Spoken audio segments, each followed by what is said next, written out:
Broadcasting from the business capital of the world, this is the Podcast Business News Network. Welcome back to the show. John Riggio joining us here, our architect extraordinaire. Welcome back today. And tennis pro, got to mention that, from New Jersey. Welcome back to the show. How are you? Hi, Jill. How are you? I'm okay. Thank you. I'm doing great. Good to see you back here today. Tell us a little bit about your career, what you do. I know it's a lot, but in short, you are an architect. I wish it was that, who's done many projects, who continues to work on many commercial residential projects.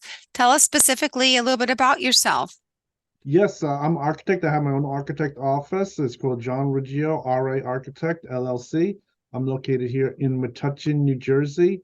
And I am also licensed in New York, New Jersey, and Pennsylvania. And I originally started making a lot of projects in New York City. And today I'm going to show you some samples of some projects from years ago. I have some interesting stories about working in the area.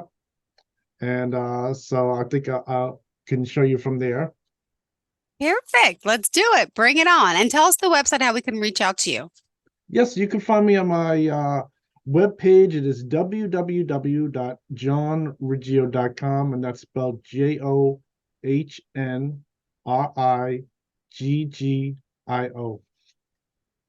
Perfect. All right, let's get started. Are you going to share the screen today? What are we going to see? Yes, let me share the screen, and let me start off with some pictures. So let me get over to the folder over here.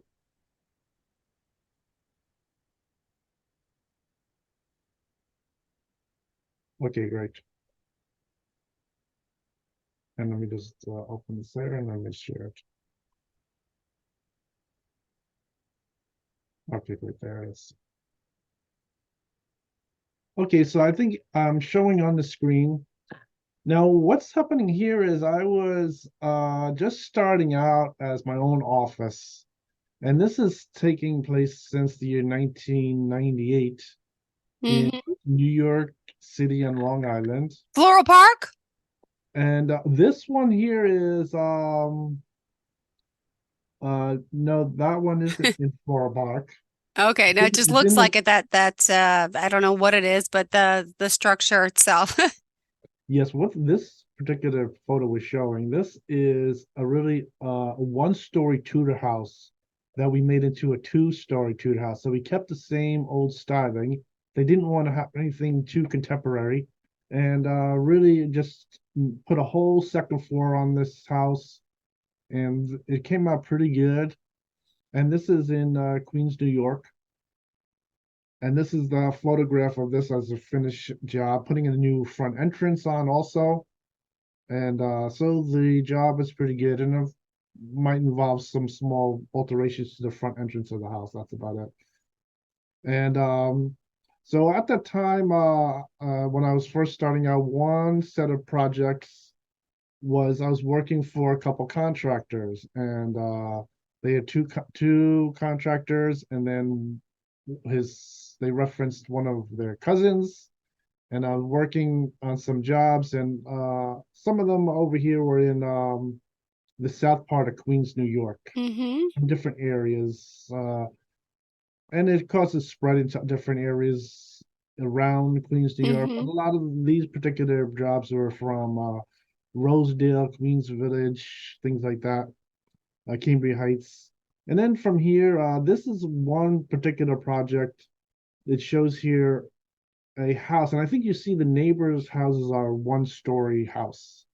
These are like Rambler style houses. They were built, looks like in the 50s. And the idea of this jobs were usually to add a second floor and also make it a separate legal apartment. So instead of a one-family house, it is now a two-family house. And we usually would add two doors, put a front entrance over this. And this is how it looks. This is just a basic addition. And these jobs also might involve renovating the first floor too, putting in new kitchen beds, things like that. Of course, each job had to have a new stair going to the second floor. And so these jobs I was working on from about 1998 to the year 2008. And I was working on a lot of these jobs. And I think this whole thing started as like a business venture from the Mm-hmm. contractors that I was working for. I initially started working on two subdivisions that were completed. I have photos of them here, and then this spread into doing some of these other jobs in Queens, New York, and so I worked on these, and this sort of took hold. A lot of people started adding onto the house, making it a two-family. They really liked it.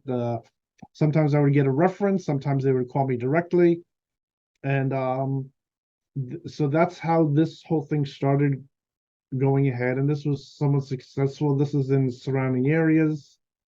And this is the same idea. This is adding a second floor. This one here was very interesting. The neighbors' houses look very similar. Has this nice brick entrance, and we kept that brick entrance on this one and just sort of built around it. And then this Yeah. is another one. This is in Rosedale, New York. And this is a very nice house. It's a very large house. We built this whole thing. It was originally just a one-story Rambler type house, and now this is really much larger. This has very decorative with the double doors here, the nice terrace with a little balcony on the front here, and some nice arch windows. So this was a pretty good house also. Some of these houses also involved adding on to the rear of the house. There's usually an additional maybe 15 feet we could add onto the back of the house, or given the zoning of this property. And a lot of times I would build a steel structure with steel columns, some steel Mm-hmm. beams, and from that we'd have the wood frame on top of that, and that gave them a nice patio. They didn't really have to remove the patio. They kept the patio on some of the houses, and they just built over on the second floor. So that was one thing that was happening with these jobs. And so this is a picture showing the original houses that were there. This is one of the style houses. Some of them have hip roofs, some have gable end roofs, and this is how it looks here. And so this is these here. This is Yeah. Oh. another house that was um, sort of one of the jobs that sort of spread out into the surrounding areas. And this was very interesting because it did two family on this, and then it has the stairs here in the back with the bay windows and this nice glass roof. So that was another job here. Now this is also in Rosedale. This is another job that was originally a one-story Rambler, and we made it two stories. Put a lot of nice brick on this, and this is very nice balcony here with the entrance, the two doors, and this is has some nice windows on it, so this is pretty good. And then also same thing with this one, extending to the back of the house. I think if you look on this one, uh, you can see that this is extended on the second floor going back, and even has a little piece of a balcony facing the rear yard. So this is really is extending the house to the maximum square footage that's available there, and this came out pretty good. Okay, this is another one. This is a more simple addition. Same idea, just extending the house. And same thing with this. This is more simple. Some of them are just very simple. This one that has Mm-hmm. to drive it. So this is something new. Going back, this is 2010. So this is near the end of these kind of jobs. And this is starting to also have the drive it. This is another job, the same idea with some addition to the house and things like that. And this is another one that was really just a one-story small house.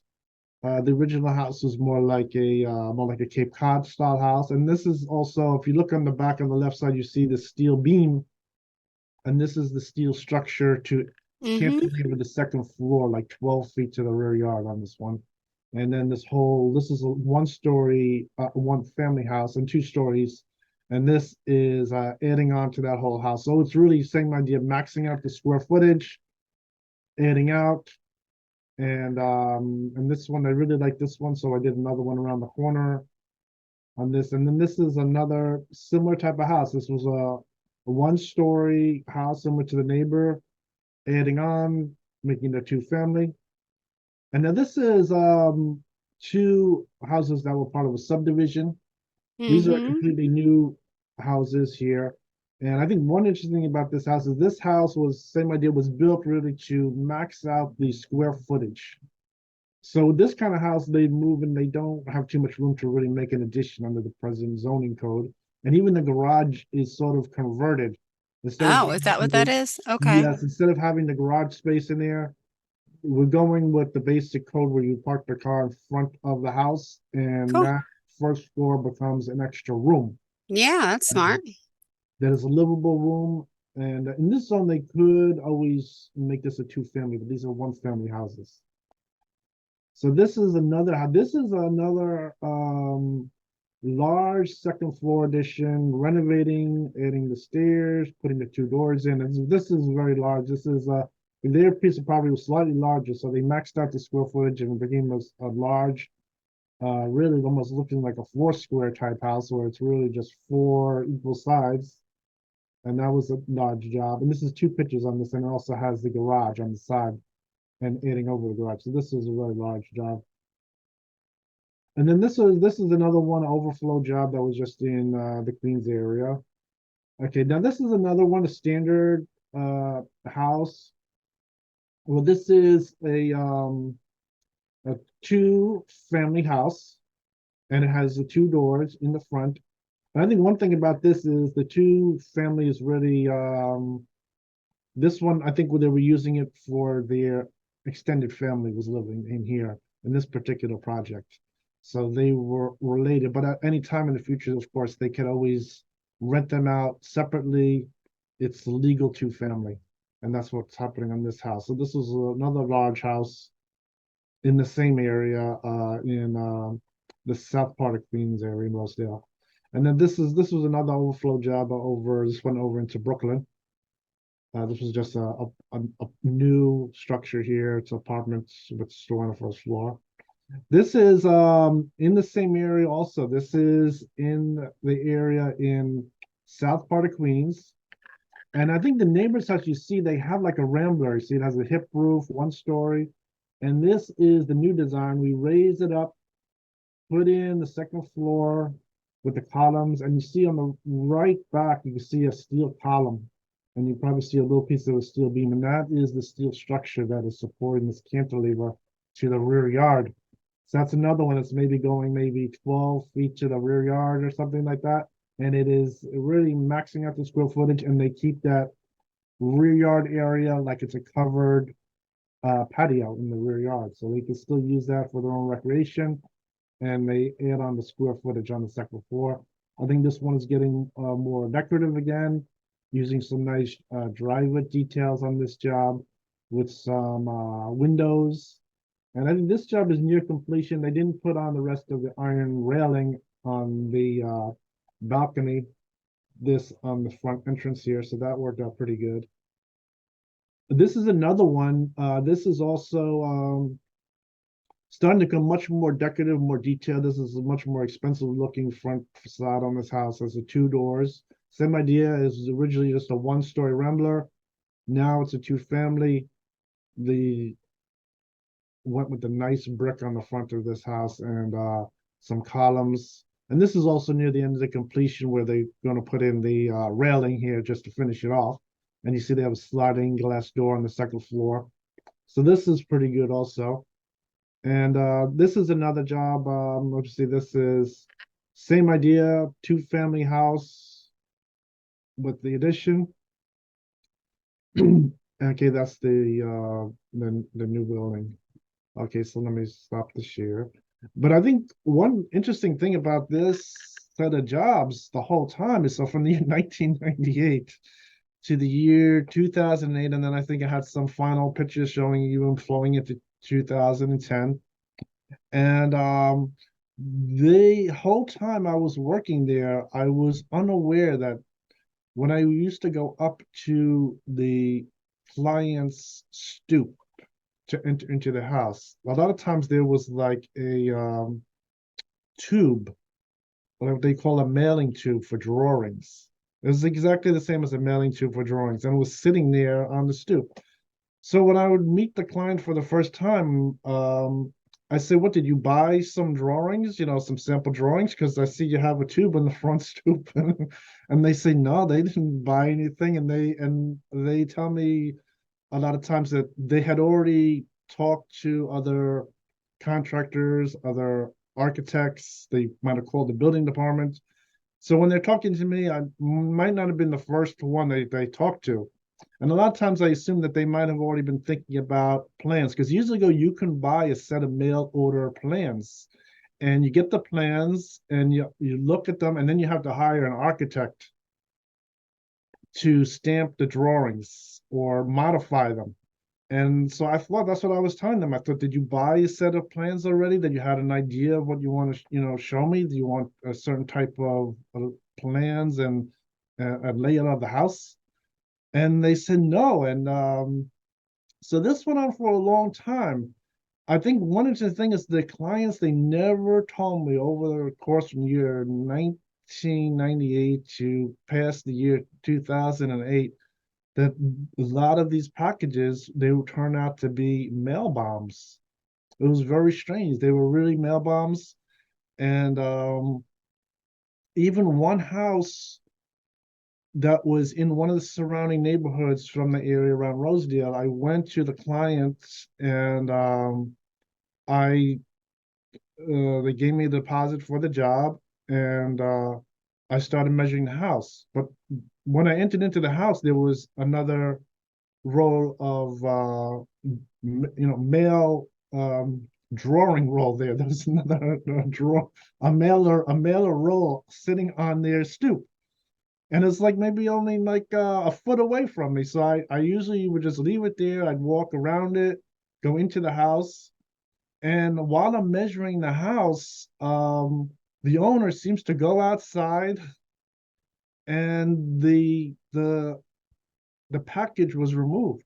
So I walk out of the house to leave. The owner is not there, and I look around, and I think the only thing I see was like the bomb squad driving away. It's like it was really unbelievable story. I've heard about that. That is insane. Bomb Yes, so squad. I can't believe that people were doing that. yes, so they never I mean, it told me still about it. happens, but not like that. Yes, yes, and I think in those neighborhoods I worked for a whole spectrum of different kinds of people, and every once in a while I noticed these packages that looked like a roll of drawings in a mail tube sitting on their porch.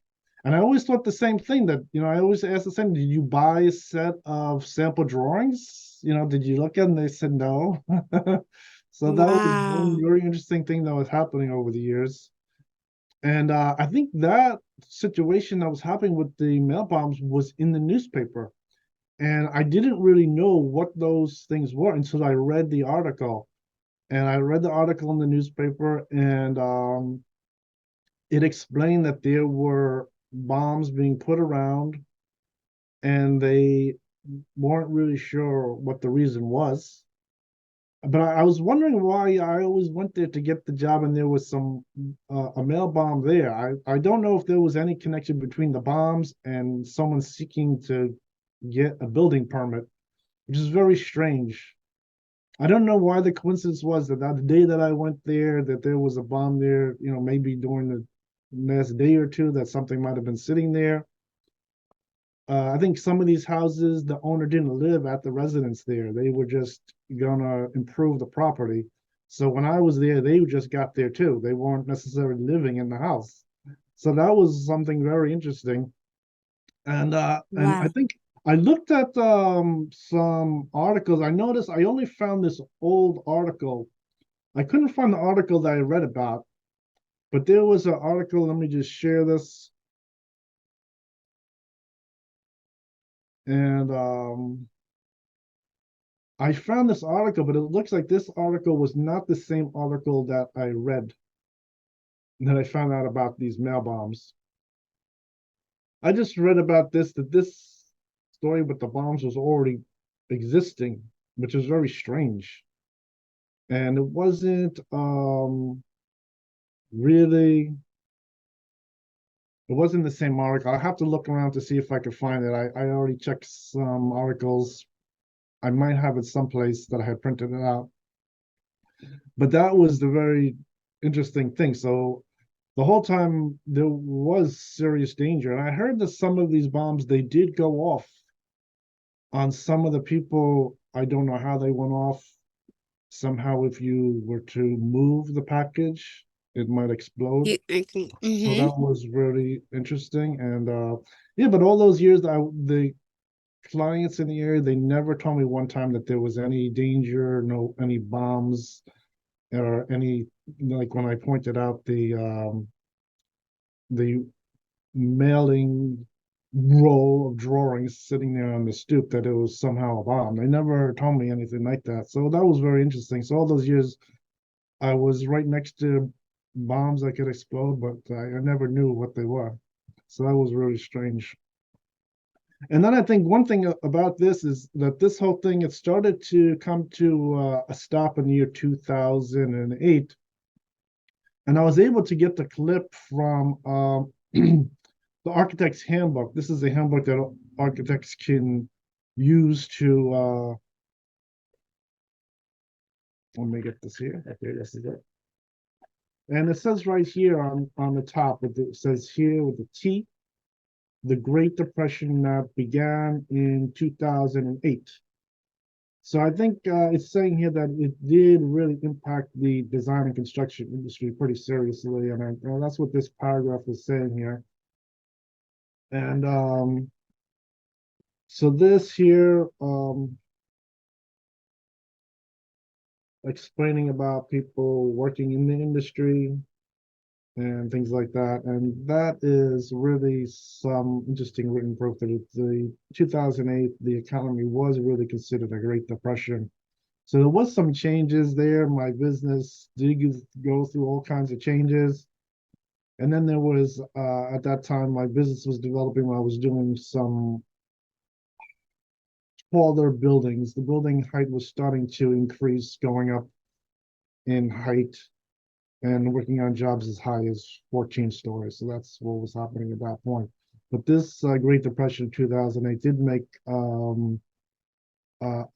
big problem for everyone working in the industry, and it really sort of caused a problem. So my business was changing over the years, and this Great Depression did cause a big problem. So that is some proof here. And so this book, the Architect's Handbook, is really good. This is yes, Architect's Handbook of Professional Practice. And so this was explaining some things. So it wasn't really just uh, my idea about this whole thing, but looks like here it's showing here, I'm highlighting it.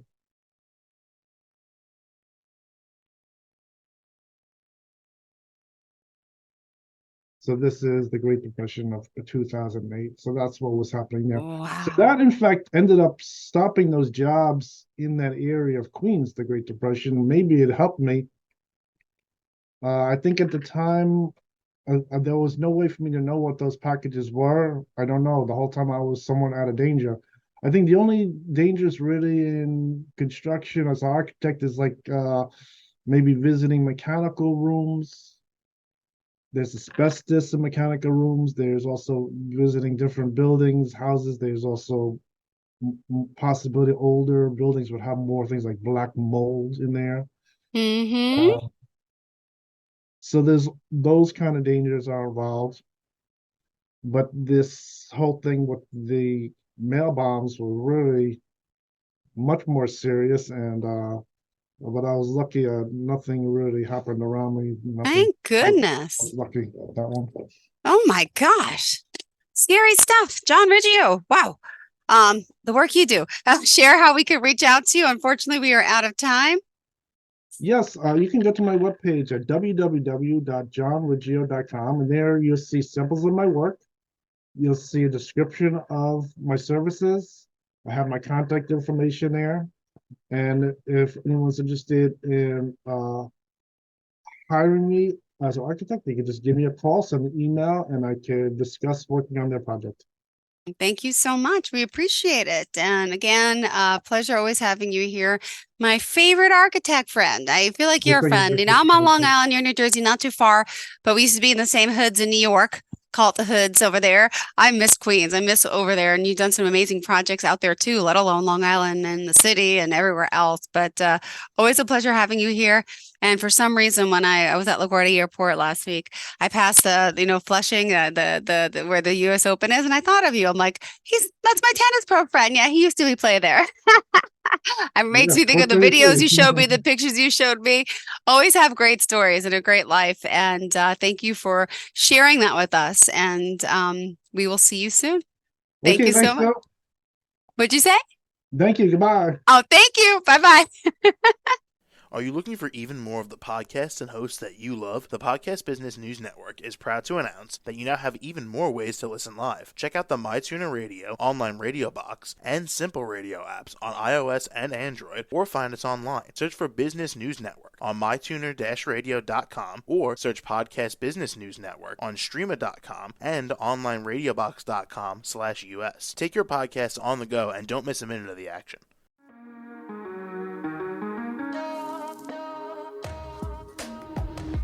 Broadcasting from the business capital of the world, this is the Podcast Business News Network. For nearly 2,000 severely injured veterans, everyday life has become filled with barriers. Day-to-day simple tasks can become pretty daunting. I have to carry my chair up 2 flights of steps or have somebody do it for me. What scares me the most is just the falling.